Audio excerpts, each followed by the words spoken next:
La RZ es mucho más que una radio. La RZ es un complejo mecanismo tecnológico diseñado para satisfacer tus necesidades informativas. Pero además de todo eso, la RZ es simple como vos. www.larz.com.ar.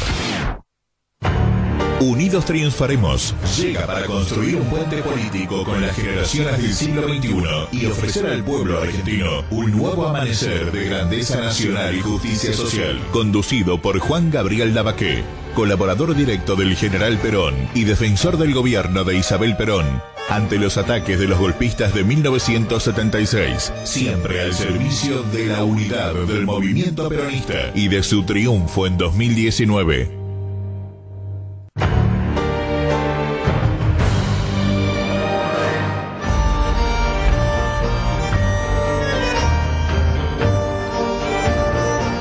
Días para todos, a pesar de la llovizna que anuncian los diarios. Esperemos que sean buenos días. Paola. ¿Qué tal? Buen día, oyentes. Bienvenida, Quique. Buenos días, Juan Gabriel, ¿cómo estás? Fierro, los dos firmes como fierro, ¿no? Saludamos también a Solange Paz, que está en la producción, a Jimena Santamaría, que está en la dirección de video y audio, y a Álvaro Almada. Álvaro Almada, que está en el control como siempre. Muchísimas gracias a todos. Yo le voy a dar la palabra primero a Paola, porque siempre la dejamos en el tintero para decir las redes sociales, así que ahora tenés privilegio, Paola. Bueno, si quieren comunicarse con nosotros por Facebook e Instagram a Unidos Triunfaremos, por mail unidostriunfaremos@gmail.com con W, adelante, Twitter, @unidossonica, la radio Sónica con Z, o al teléfono de la radio 4371-3639. Vamos a entrar de lleno en la parte que llamamos nosotros editorial, que es la presentación de los temas del programa, que son los temas de la semana.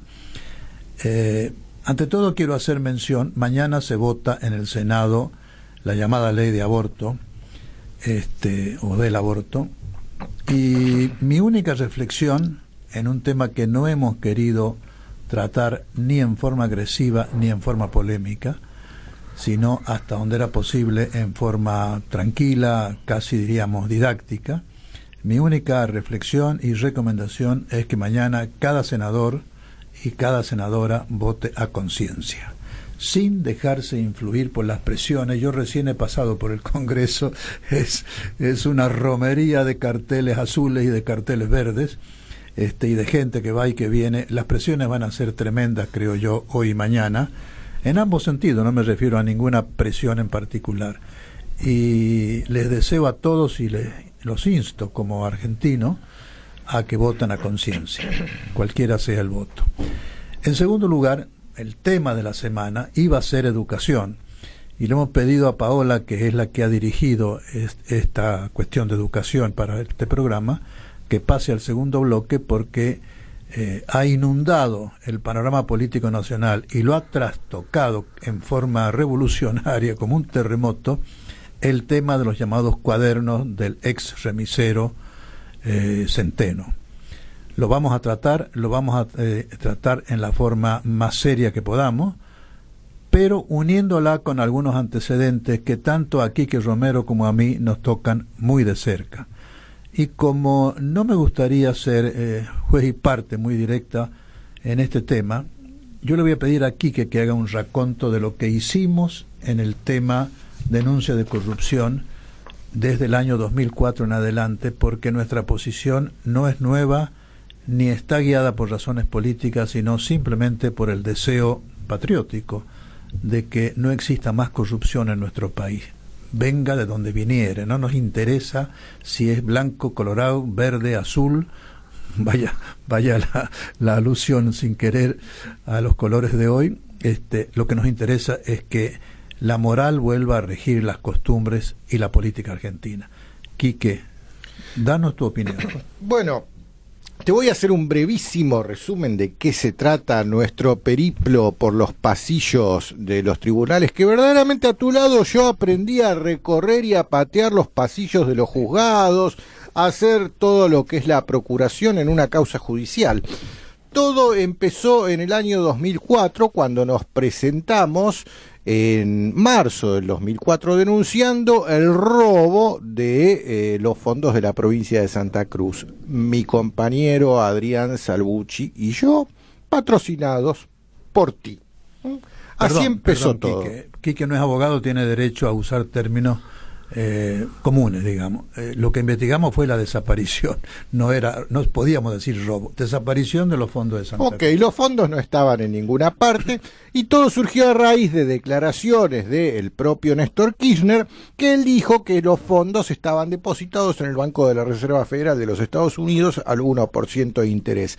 Nosotros, como junto con Adrián Salvucci, conocemos cómo funcionan las estructuras de poder mundial, conocemos cómo funciona la Reserva Federal, sabemos que eso es imposible porque la Reserva Federal no es un banco de inversión, no recibe depósitos de nadie, y si uno va con dólares que ellos mismos imprimen a decirle, mire, me los deposita y me paga, primero, no tendrían dónde ponerlos, porque el negocio de ellos es imprimirlos y que se vayan, y segundo, el negocio de ellos no es pagar el interés, el negocio de ellos es cobrar el interés. Entonces, a partir de ahí comenzó la investigación que terminó en la causa 6662/04, caratulada Néstor Kirchner y otros sobre defraudación a la administración pública.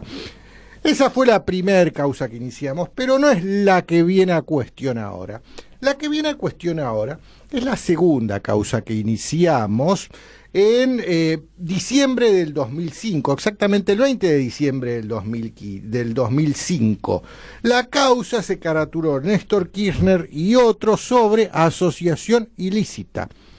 Y esta causa surgió a raíz de que en aquel momento el ex ministro de Economía, Roberto Lavagna, había en un discurso ante la Cámara de la Construcción denunciado públicamente, no ante la justicia, públicamente, que desde el Ministerio de Planificación que comandaba De Vido había una connivencia entre las empresas constructoras de obra pública y el ministerio para ponerse de acuerdo en un sobreprecio que las empresas constructoras le pagaban al ministerio, sobreprecio del cual después volvía en forma de bolsos que repartía, ahora nos enteramos, este remisero Centeno, evidentemente.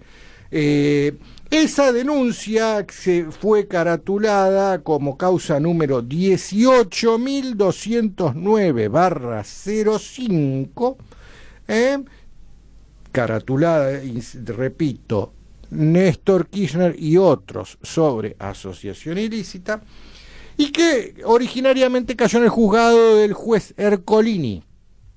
Pero para Ercolini esto era una papa muy caliente y enseguida encontró la manera, a través de una conexidad, de pateársela al juzgado número 5, a cargo en aquel entonces de Norberto Yarvide. Norberto Yarvide hoy también está acusado de ser parte de todo este embrollo, ¿no es así?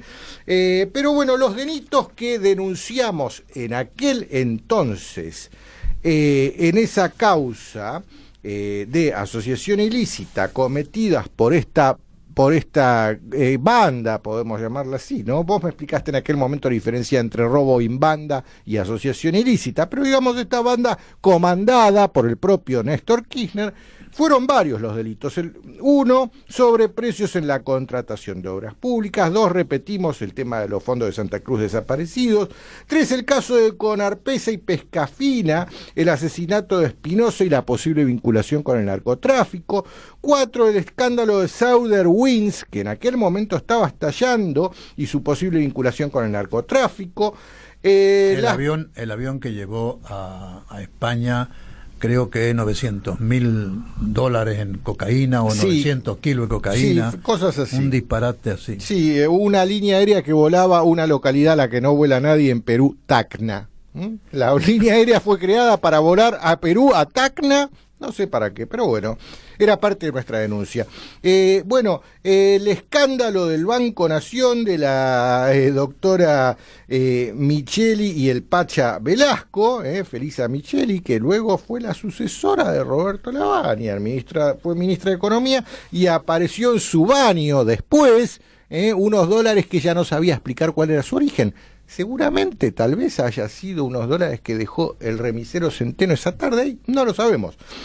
Bueno, después, extraños subsidios del secretario de Transporte, Ricardo Jaime, que repartía subsidios de una manera muy extraña. Hoy Ricardo Jaime está en cana por todo esto. Por el escándalo de Once, la tragedia de Once fue la que provocó que todo esto saliera a la luz bastante después, pero nosotros ya lo denunciábamos en el 2005, mucho antes de la tragedia de Once.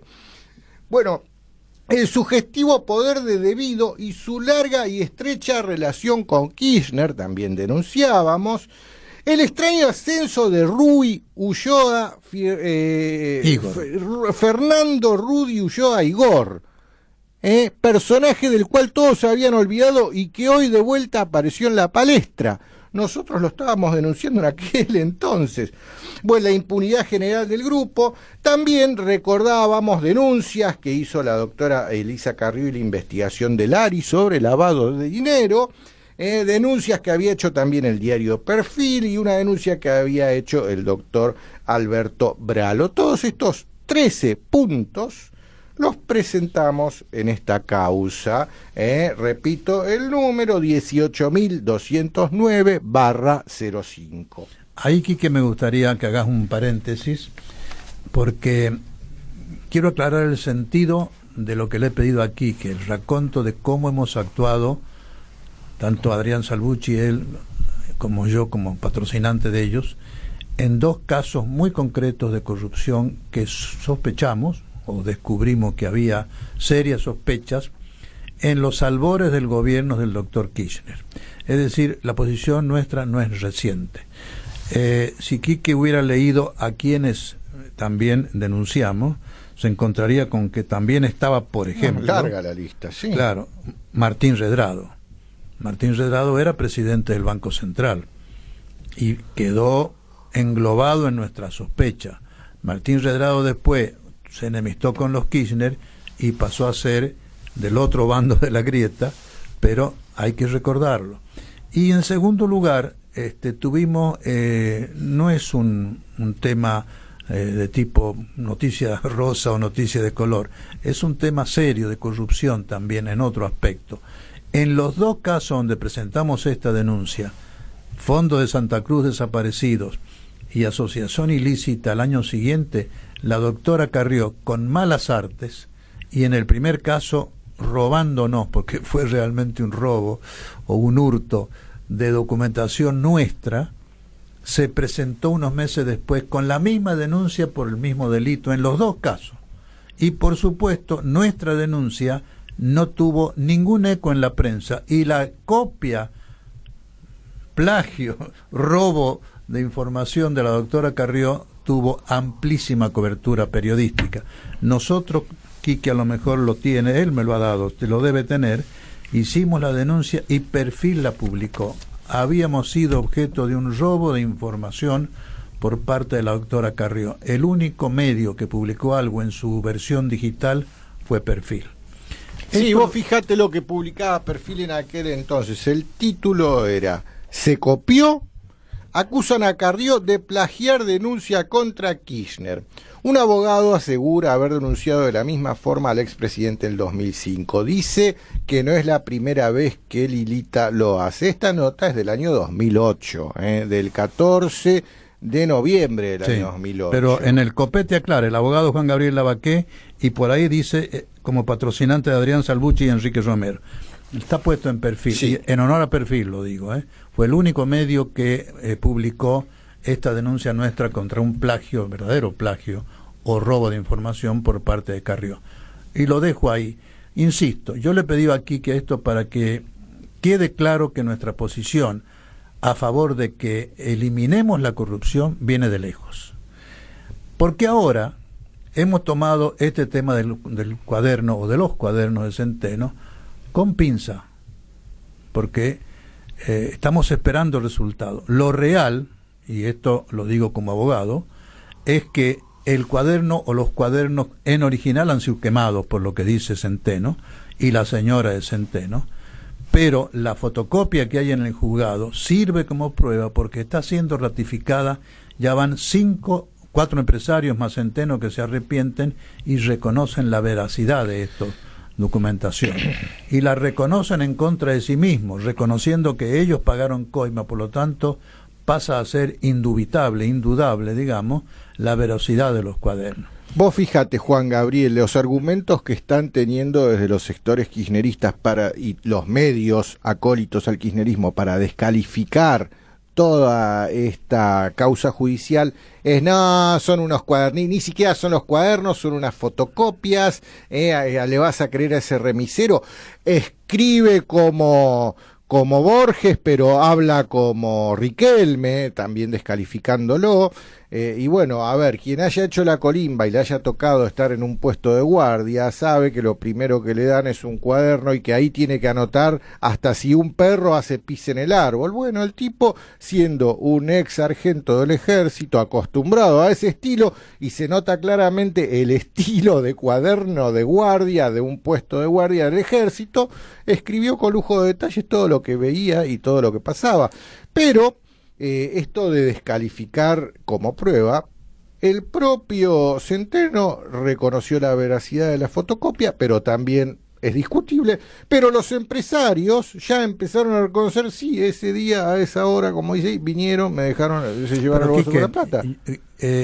Yo creo que es el momento de darle la palabra a Paola, para que tengamos, porque con Quique venimos discutiendo, dialogando es que saltó el tema hace años. Pero no con Paola. A mí me gustaría conocer tu opinión. Claro, porque justamente como yo no manejo términos legales y como lo que sé es lo que sé por los medios, soy la persona que estaría con todas las dudas que están los que nos están oyendo. Pero viene muy bien. Es un poco a colación de lo que dice Quique. Quique ya introdujo un poco lo que hubiese preguntado yo, porque yo decía... primero la duda de que si los empresarios, porque justamente les van a reducir la pena, les conviene más confesar ese hecho que no hacerlo en la indagatoria, aunque en la indagatoria ellos puedan mentir. Usted me explicó que ellos pueden mentir. La indagatoria es una etapa procesal por la cual se le da al imputado, lo primero que se hace cuando hay sospecha, se lo imputa, que significa una leve sospecha del juez de que es culpable el imputado. Y entonces inmediatamente viene la etapa de la indagatoria para que el imputado se defienda. Y ahí, como es en defensa propia esa etapa, puede mentir, no es delito mentir. Puede negar falsamente los hechos, etcétera. De modo tal que cuando un imputado se sienta y reconoce que dio coima, yo no coincido contigo, porque es cierto que al confesar le van a reducir la pena. Pero algo que me gustaría, es de sentido común, pero se usa mucho en derecho. Son 20 empresarios, 5 arrepentidos, que durante 10 años han sido nombrados como pagando coima, con fecha.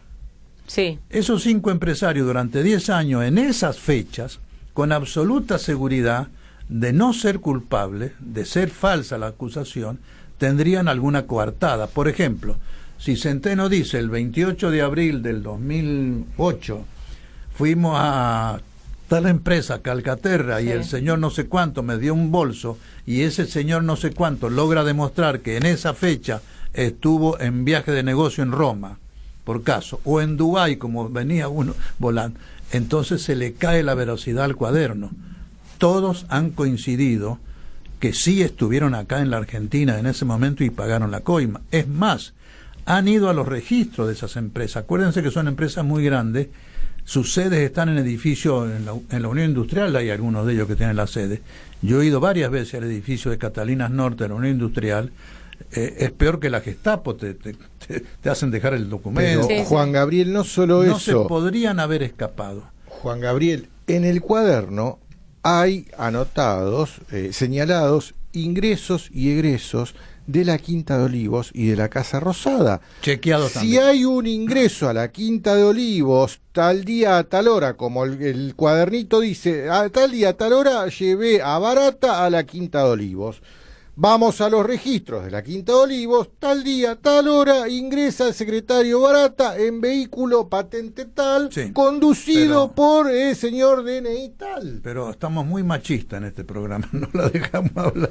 A la dama Claro, no la a lo dejamos cual hablar. yo digo, ayer, por ejemplo, escuchando distintos medios, ¿no? Yo digo, me preguntaba si esas fotocopias podrían haber sido confeccionadas a posteriori, digamos, utilizando todos esos registros. ¿Puede ser? ¿No puede ser? ¿Cómo es?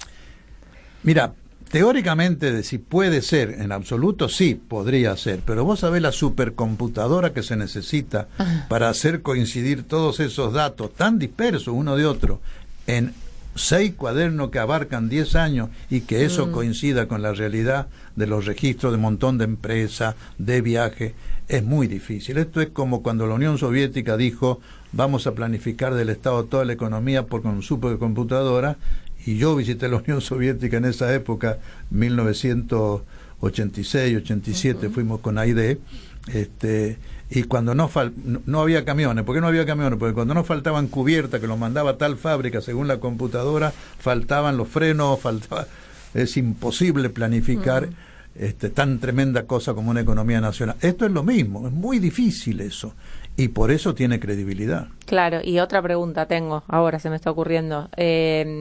Por más que no se pueda peritar, por ejemplo, la antigüedad de esos registros, por el tema de la tinta, claro, porque no se puede. Yo no escuché nada, por ahí no lo escuché yo, sobre que hayan consultado un perito calígrafo. Es que no se puede hacer pericia caligráfica sobre fotocopias. Pero aparte reconociendo el propio autor reconoce que sí, es mi letra, mi fotocopia. ¿Pero alguien le hizo escribir hasta ahora? No, él lo reconoce. El imputado, porque ojo que acá está imputado también el propio Centeno, si no, no hubiera sido arrepentido. El imputado reconoce que sí, y este es su delito. Entonces, haber participado de esto. Es más, él no niega que recibió partecita de esa coima, y su esposa, con Mauro Viale, la escuché yo hace 3 días, reconoció que Barata le daba una migaja a mi esposo, y esa migaja él la guardaba. Y usted no ligó nada, le dice, bueno, sí, mi ex esposo me regaló un departamento, no tan migaja, no era tan migaja, ¿no? Pero él se autoimputa, se autoincrimina, es cierto, para conseguir una rebaja en la pena, pero él bien podría haber dicho, sabiendo que había quemado los originales, no es cierto, hagan una pericia caligráfica que no se puede hacer, y toda la prueba se caía. Toda la prueba se cae. Claro, es todo muy Pero, raro. ¿sabes por qué te pido que des todas tus dudas? Porque como no has estado en el tema desde antes y no sos abogada, expresás la duda del común de nuestros compatriotas y de nuestros compañeros. Sí, tal porque, cual. y aquí quiero agregar algo, como peronista. Yo en la nota que publiqué ayer y que difundí ayer, mejor dicho, digo abiertamente que mi compañera, y la trato de mi compañera intencionadamente, Cristina Fernández de Kirchner, lo que debería hacer, según mi opinión, ante el cúmulo de pruebas que hay sobre la veracidad de esta denuncia o cuadernos de Centeno, es presentarse con fueros o sin fueros. Ella puede renunciar momentáneamente a su fuero o no hacerle o no usar su fuero, presentarse al juez Bonadío y decirle, señor, investígueme, pídame lo que necesite para colaborar con usted, porque yo quiero aclarar esto. Porque hasta ahora ella, y esto hay que decirlo en honor de la verdad, han hablado mucho sobre la culpabilidad de Cristina. No hay una sola prueba contra Cristina. Hasta debido llegan las pruebas. Los empresarios, el mismo Centeno y compañía. Lo de que Cristina era la que recibía el dinero se infiere. Lo están sacando como comentario, como deducción los periodistas. Ella no tiene prueba en su contra. Que se presente y le diga al juez, señor, acá estoy, investígueme.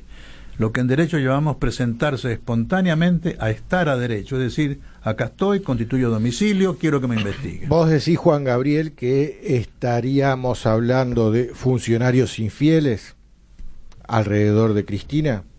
Yo no digo más que eso. Hasta lo que se conoce hasta ahora, Cristina no tiene pruebas en contra en los cuadernos, ni en lo que dicen los empresarios, porque los empresarios dicen, me apretaron para la campaña electoral, pero no dicen quién. Y en todo caso dicen el que le pidió el dinero, que era o barata o debido, en última Bueno, instancia. no, para los cuadernos también aparece el propio Néstor diciendo qué pobres que estuvimos esta semana. Yo no hablo de Néstor. Bueno, pero a ver, si Cristina está Además, rodeada de funcionarios Néstor, infieles, hasta de un marido infiel, es la mujer más cornuda del mundo. Cuidado que haya algo a favor de Cristina. Muere Néstor en octubre, creo que fue el 10 de octubre de 2010, y se suspenden los cuadernos de Centeno hasta 2013. Durante los 3 primeros años de la presidencia de Cristina viuda, sin el amparo o el patronato que ejercía Néstor sobre ella en cuestiones políticas, sin eso ella suspende la cobranza. Ojo, y recién se reinicia en el 2013 por motivos que nadie ha explicado. Pero no hay prueba contra Cristina. Ella es la oportunidad brillante que tiene de decir, señor, investíguenme. Porque aquí voy a lo que me interesa fundamentalmente y explica por qué le he pedido aquí que haga este raconto de lo que hicimos antes, etcétera, etcétera. Es necesario erradicar la corrupción total. Es decir, no solamente le pediría a Cristina, compañera, preséntese y pida que le investigue. Le pediría a Macri que deje investigar, porque este asunto de su primo Calcaterra es más turbio que la sospecha sobre Cristina. Bueno, ¿qué le parece, Juan, si lo dejamos para el próximo bloque? Así los dejamos descansar a los oyentes. Y de paso una primera cortina que no hemos hecho ninguna. Por eso, ¿no? por eso. Vamos. La tierra, lo mejor que tenemos es el pueblo. Hagámoslo realidad triunfando, unidos en 2019. Ese es el objetivo de Unidos Triunfaremos, el programa de Juan Gabriel Lavaqué y sus colaboradores que se emite por Sónica Más.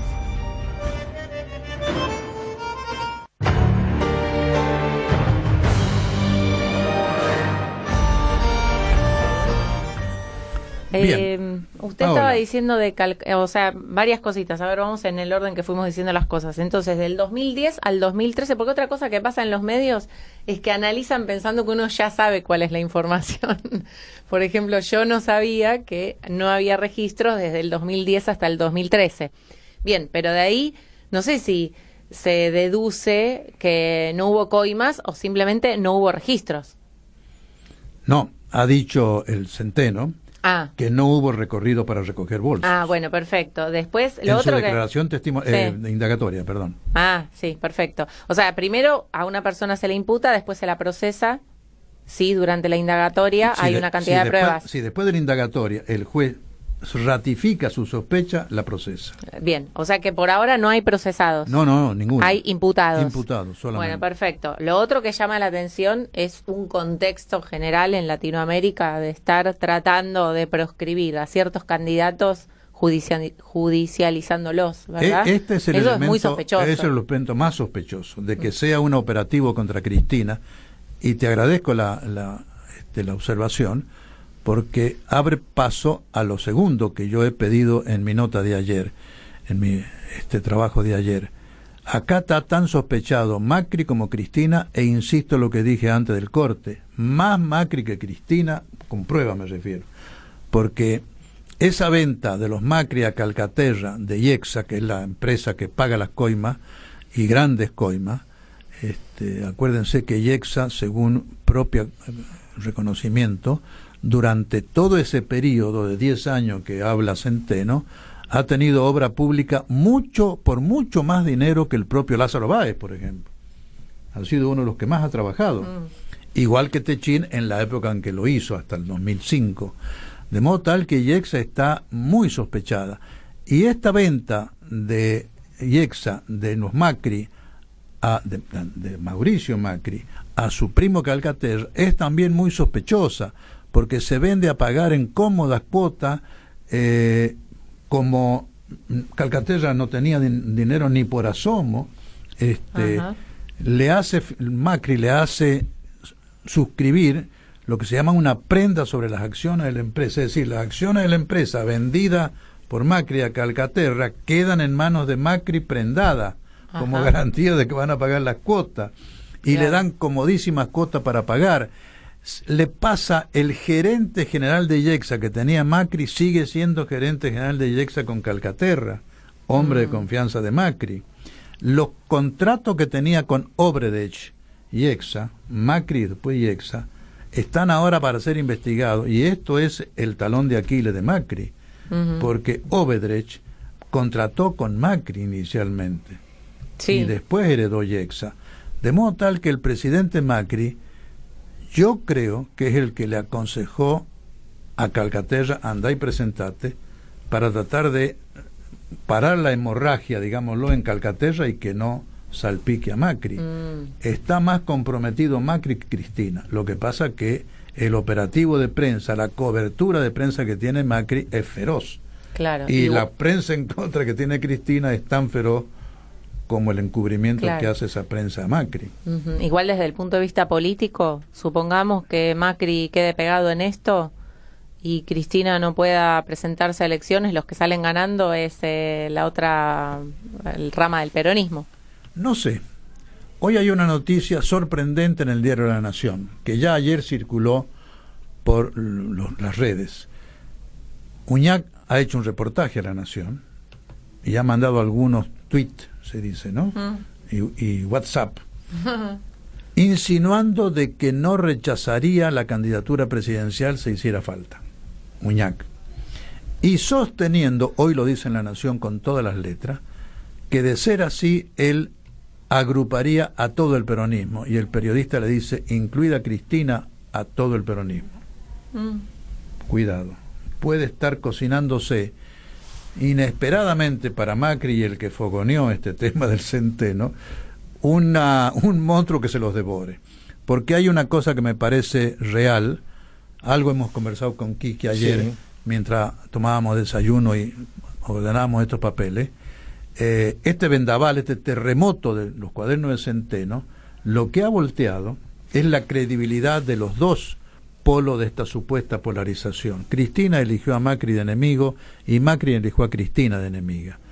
Esa falsa polarización, que tenía en realidad una vinculación comercial muy poderosa entre debido Exa, Calcaterra, Macri y compañía, esa asociación de dos supuestos enemigos para ir turnándose en el poder, esta es el esquema que se ha roto con los cuadernos de Centeno y con todo lo que se está investigando, y lo que ha destruido es el esquema bipolar Cristina-Macri que se pensaba que iba a presidir las próximas elecciones.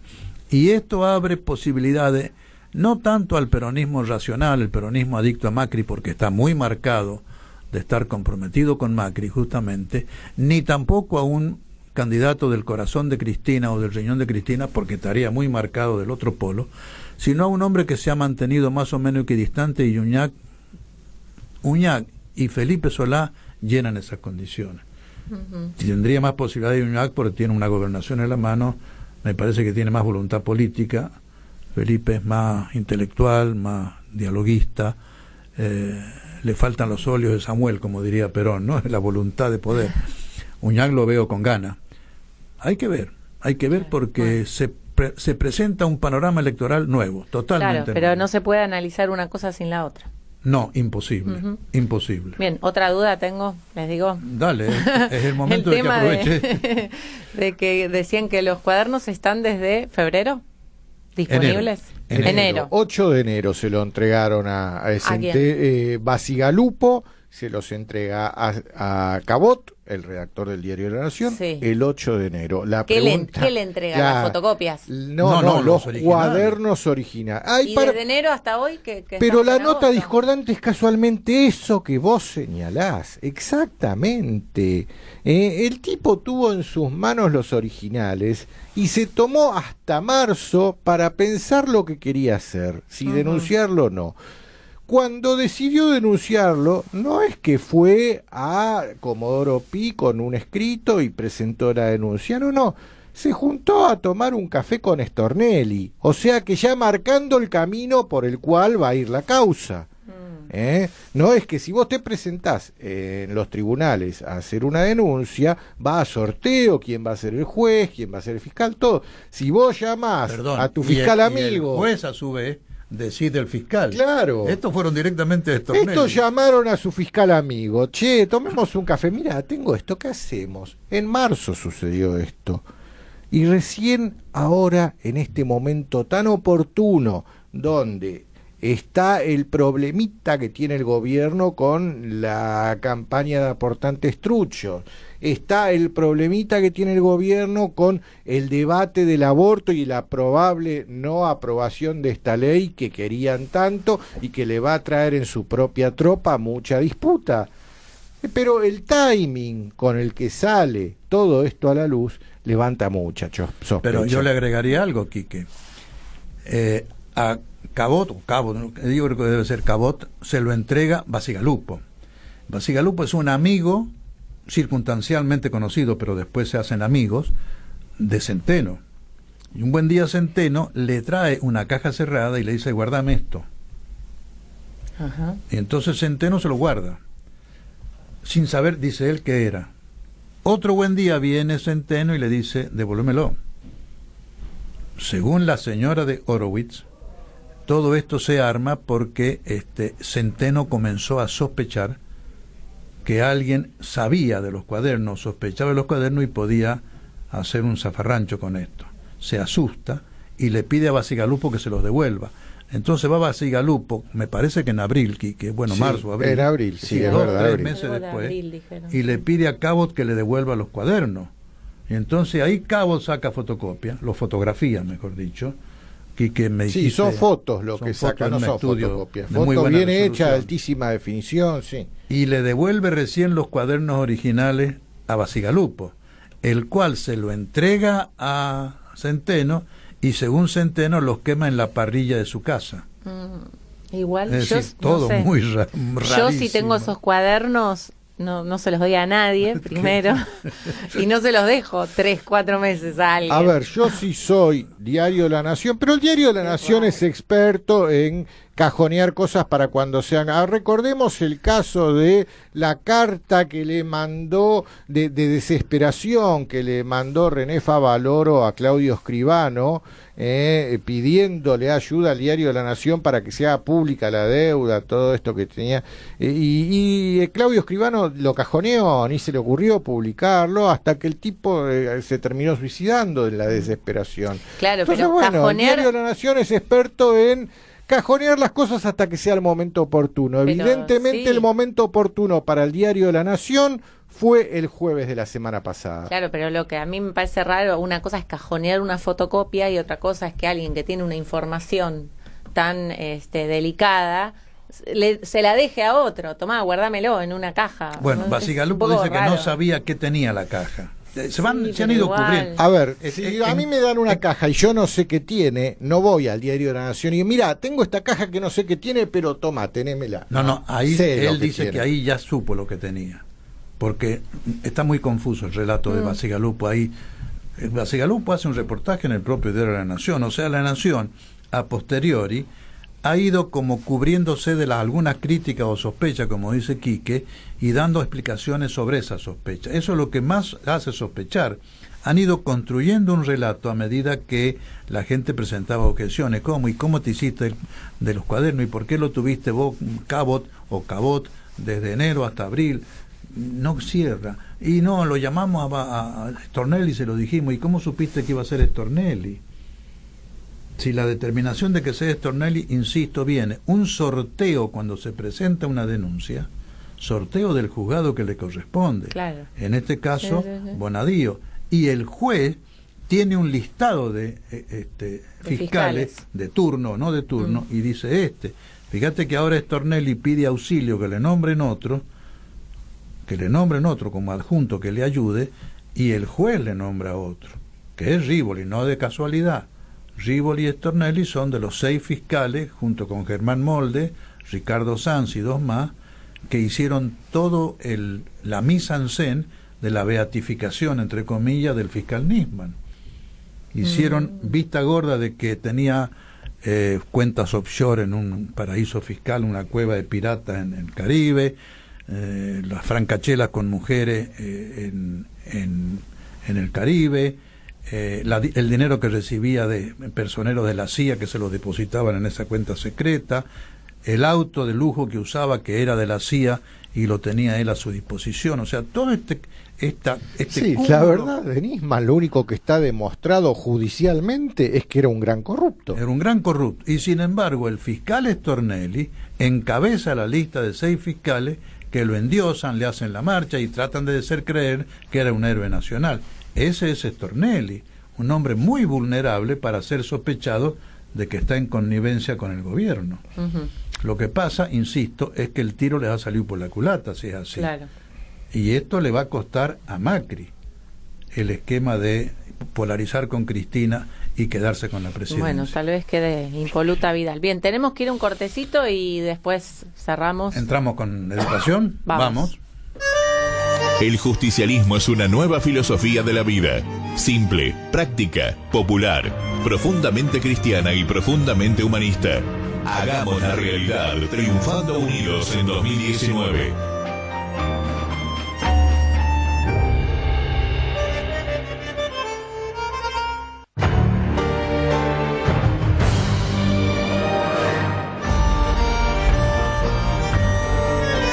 Bueno, Juan, también tenemos, además de la noticia de los cuadernos, la triste noticia del fallecimiento de la vicedirectora de la escuela por la explosión de la garrafa de gas. Obviamente que no podemos dejar de mencionar esto.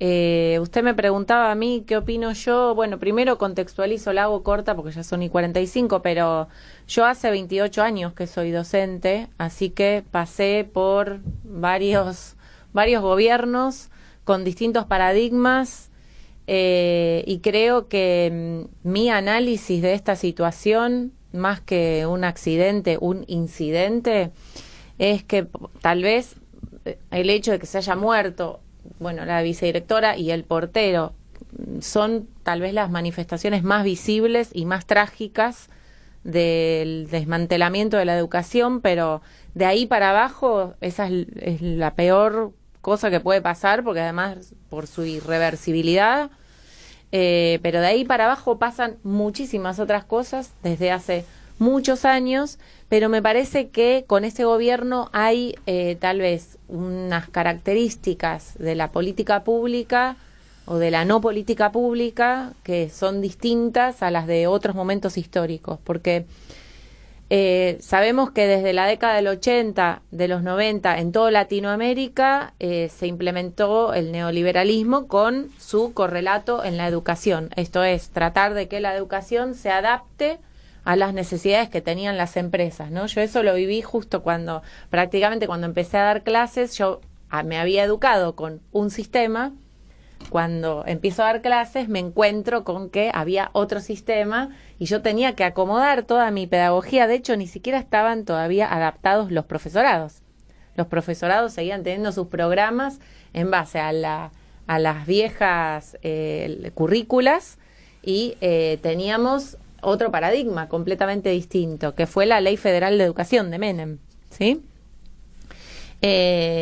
Ahí empieza el desmantelamiento de la educación pública, pero debo decir que durante los gobiernos de Néstor Kirchner y los 2 gobiernos de Cristina Kirchner ha habido un repunte, yo diría más bien cuantitativo y en algunas cosas cualitativo, de ese derrumbe de la educación pública en los años 90. Entonces, en los años 90, una de las cosas que ocurrió fue derivar el gasto del sistema educativo de la nación a las provincias. Hubo muchas escuelas que pasaron de nación a provincia. Que es una forma de desfinanciarlo. Desfinanciarlo, ¿no? Claro. Porque les pasaron las escuelas, pero no les pasaron Las el partidas, dinero las para, partidas, claro. Entonces, digo, la garrafa que sucedió la semana pasada es la consecuencia última o más trágica de algo que viene ocurriendo hace 30 años. ¿Sabes lo que me preocupó? Por ello te pedí que hicieras un informe sobre esto.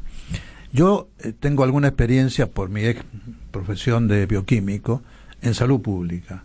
En la provincia de Buenos Aires hay 2 rubros de lo que vendría a ser gasto básico del Estado, educación y salud pública, que afecta a los sectores más pobres en forma directísima, que esta gobernadora Vidal intencionadamente está reduciendo. No solamente en educación, en salud pública también.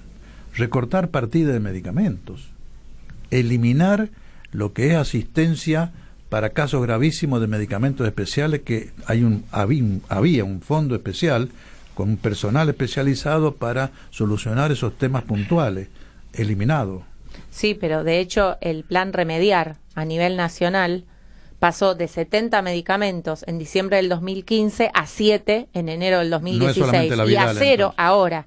No es solamente la Vidal. No, además hay una característica de este gobierno que ya se ve desde cuando tenían la administración de solamente la ciudad de Buenos Aires, que era la subejecución presupuestaria. Pero yo Entonces, insisto con Vidal, porque fíjate, ¿a dónde se han eliminado escuelas, cerrado escuelas con el pretexto de que hay pocos alumnos? En la provincia de Buenos Aires, la señora Vidal. Sí, pero se ha... por eso, pero yo lo que digo es, lo veníamos viendo desde que administran solamente la ciudad de Buenos Aires, porque en la ciudad de Buenos Aires, yo tengo a mis sobrinos que van a ciudad de Buenos Aires y vivo en un distrito, yo vivo en San Fernando, en el cual se cerraron escuelas de la isla.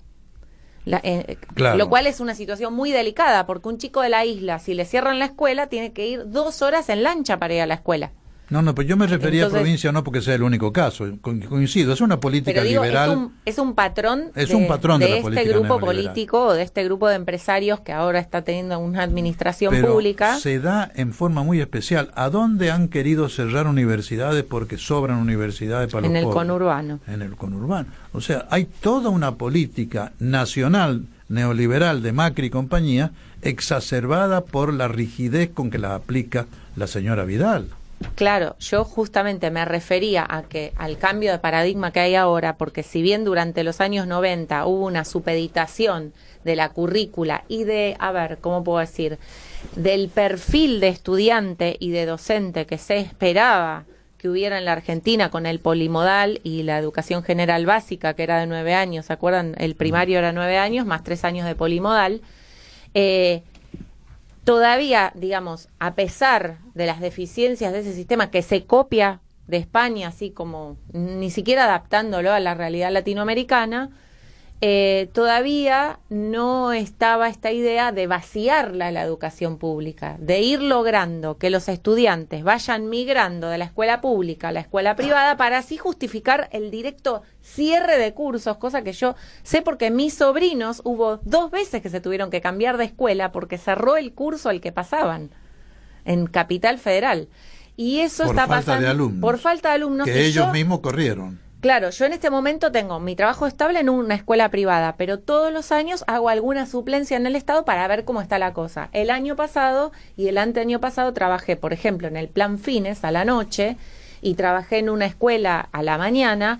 En la escuela de la mañana tenía 5º año de secundario, que es el anteúltimo año, ahora 5º año, y tenía 8 alumnos nada más en un curso. Y encima 8 inscriptos. Ni siquiera iban los 8, era como una clase particular. Entonces, yo asistí, como vos te ha tocado en educación, asistí a la privatización de las empresas públicas de Menem.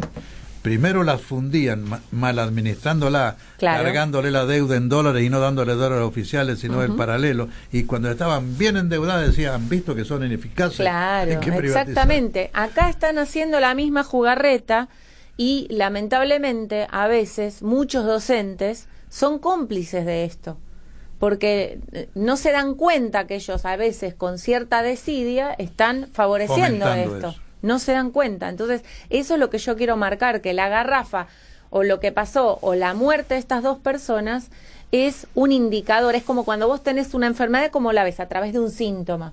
Entonces, es el indicador visible de algo que venimos trayendo de arrastre de hace 30 años, pero que ahora tiene un cambio cualitativo, que es el vaciamiento y querer destruirla por completo. Y no olvidemos que el plan de vaciamiento. Claro, pero además la educación pública, ¿por qué es tan importante? Porque además de que es un derecho, y que ya sabemos que un derecho no es una mercancía que se tenga que estar comprando, es la piedra fundamental de la construcción de la identidad de una nación.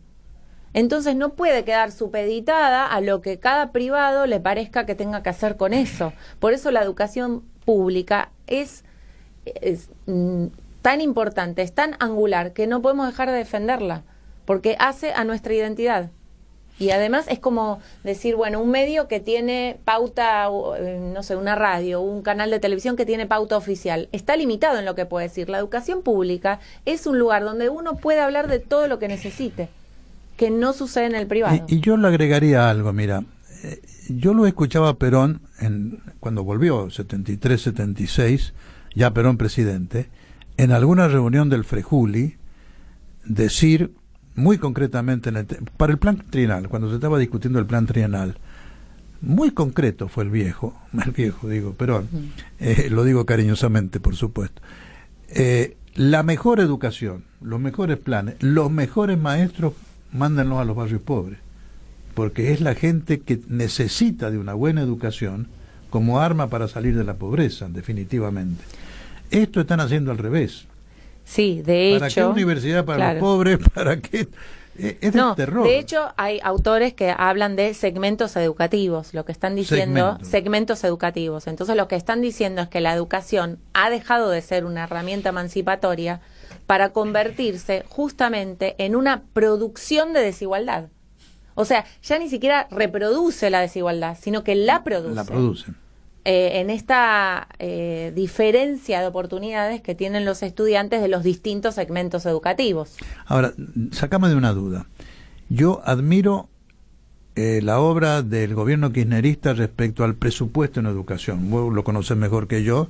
Lo tomaron con un 4% del PBI o del gasto público, dedicado a educación, y lo llevaron a 6%. 6,4. 6,4 en poco tiempo. Sin embargo, en las pruebas PISA se llamaban. Sí, las cuales, son cuestionables. ¿Por qué quedamos tan rezagados? Son cuestionables igual porque las pruebas PISA miden determinado tipo de habilidad.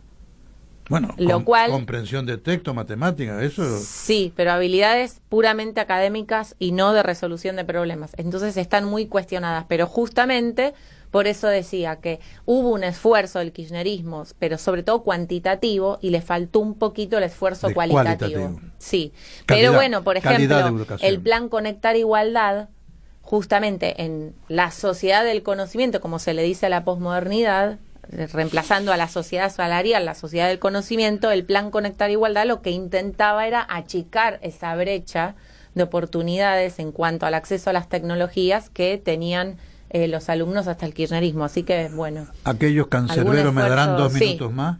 No tenemos 2 minutos más. No tenemos 2 minutos más, qué lástima. Te iba a hacer una pregunta, pero... Bueno, Paola, fantástico tu informe, muchas gracias. Gracias, Kiki, por el tuyo respecto... Gracias a vos, Juan Gabriel, por todos estos años de lucha juntos. Bueno, gracias a Dios que lo hemos podido hacer y que lo podamos seguir haciendo. ¿Listo? Listo, nos vemos. Un saludo para todos y un agradecimiento para los que están detrás del vidrio. Si llegan a ver el programa filmado, no se olviden de poner me gusta. Y de recomendarlo. Muchas gracias. Copiar el link y mandárselo a los amigos. Muchas gracias, Jimena. Muchas gracias, Solange. Y muchas gracias, Álvaro. Hasta el martes que viene, si Dios quiere. Hasta el martes. En las próximas elecciones, pongamos punto final a la pesadilla neoliberal que quita a los pobres para darle a los ricos, mientras entrega el país al dominio extranjero. Fue una edición de Unidos Triunfaremos, el programa de radio y televisión de Juan Gabriel Lavaqué, al servicio de la unidad del movimiento peronista y de su triunfo en 2019. Hasta la próxima semana.